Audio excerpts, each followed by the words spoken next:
Luke Gallant from the YT624EJ maintenance series videos.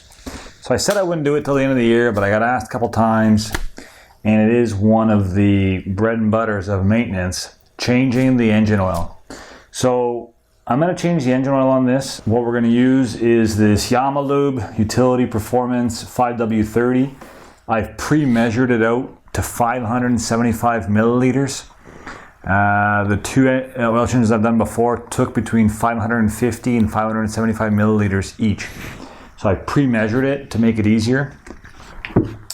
We're going to use a funnel that looks like this so that we don't have to get through we don't have to take the right side cover off.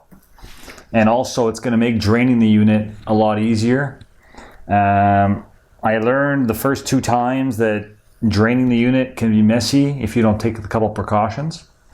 We're going to use a 12mm wrench. Then we're going to use a Phillips screwdriver to get the left side cover off, which by the way you don't need to do, but for this video I'm going to do that so that it's clear what I'm doing at the drain plug. So the owner's manual does say to start the engine, let it warm up 2 or 3 minutes, and we're going to do that. Reason for that is to get the oil to thin out and let it flow more easily when it comes time to drain it. Let's test the old pull start.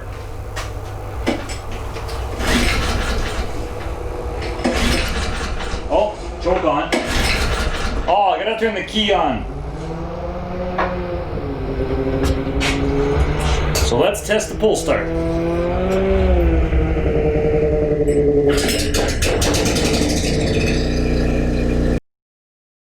So it's been a few minutes now. Let's open the door and shut the unit down and haul it back inside and prep it for draining.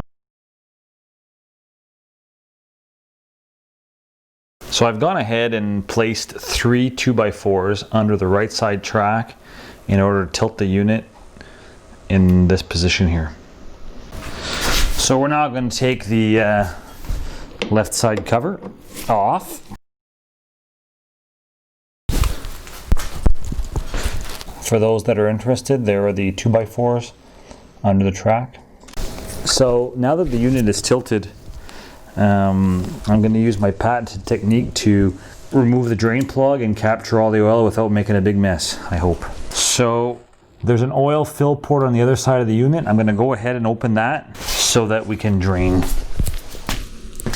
So on the right side panel there is a oil port, so we can lift that up, we can remove it by pulling it down a little bit, and there's our fill plug. So I'm going to pull this fill plug so that air can enter the engine without an issue.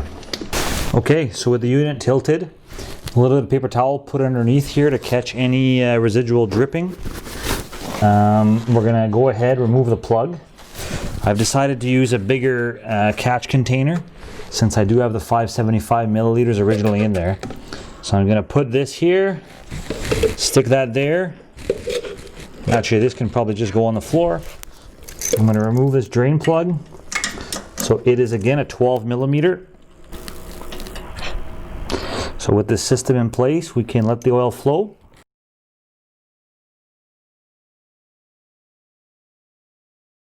So I can see from my container that's marked, I've got 550, 575 coming out. So I'm not burning any oil, which is good.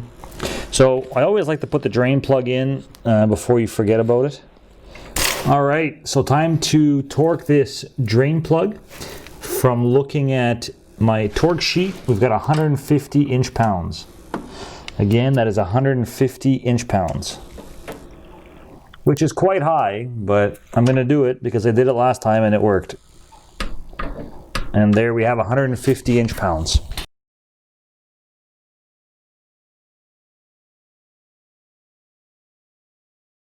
So now here we are on the right side of the snowblower. I've got the oil fill plug and dipstick, and I've got my same funnel which goes in here that I've cleaned, and I've actually untilted the snowblower, but I've got my 575 milliliters of Yamalube 5W30. I'm not necessarily a Yamalube fan, I'm just following the manual Any 5W30 oil is going to work. Please, let's not start an oil debate. So here we're going to just pour that oil in slowly. Ooh, and nearly make a mess. So you can see the oil is fairly clear going in, comparison to what it looked like coming out.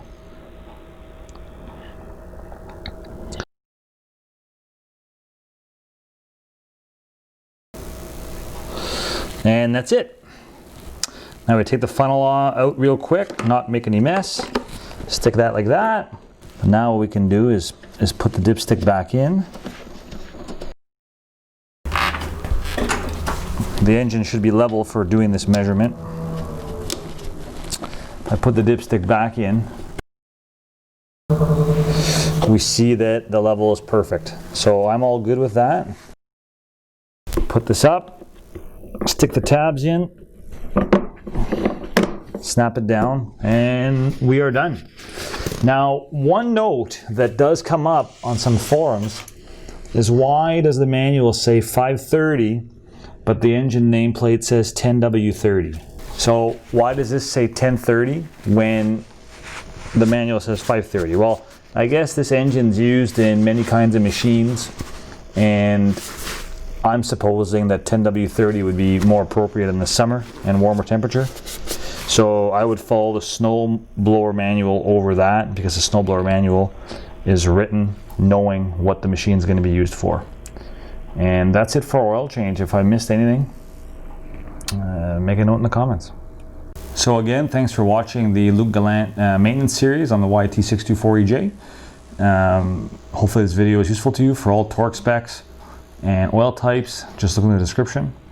And please hit like or subscribe to keep track of what's going on this channel with this snowblower. Thanks.